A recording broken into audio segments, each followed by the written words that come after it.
Olá pessoal, então agora eu vou demonstrar para vocês o ponto em U, em figura de U.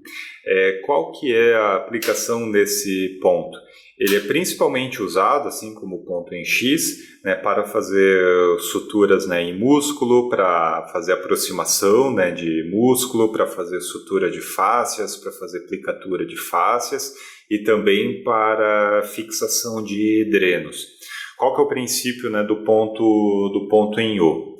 No ponto em U, nós vamos entrar com a agulha perpendicular, normal, saímos no meio da ferida, como se fosse fazer um ponto simples, certo? Primeira passada, segunda passada, terceira, quarta, já deixamos no comprimento certo, como se fosse um ponto simples, Apresentamos o tecido, giramos, giramos a agulha, saímos na marcação, primeira, segunda passada, terceira e quarta. Então aqui, como se fosse um ponto simples. E qual que é a diferença agora?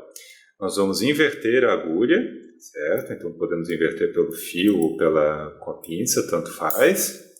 Então com a agulha invertida, daí nós vamos agora na parte de baixo, certo? Da figura do U. Então, primeira passada, segunda passada, terceira passada, quarta passada.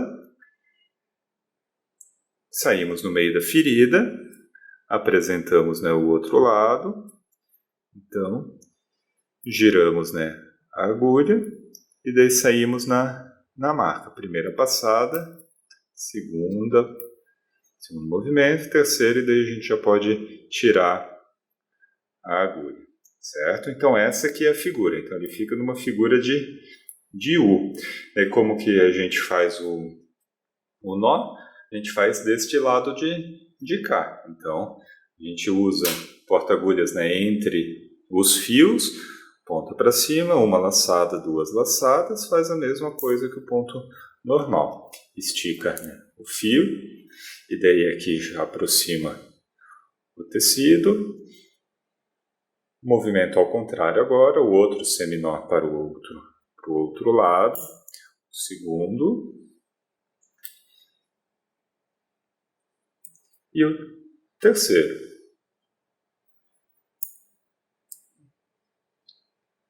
Certo? Então aqui está o ponto em U. Para cortar o fio, cerca de 1 centímetro. Entra com a tesoura, gira a tesoura e corta. Então esse aqui é o ponto em U. Então nesta fase, vocês viram que nós usamos as marcações já feitas no tecido, na fase A. Para fazer a fase B, vocês vão fazer o mesmo ponto, só que sem usar as marcações, certo? Para calibrar então a figura do ponto na memória de vocês, sem ter as marcações no tecido, certo?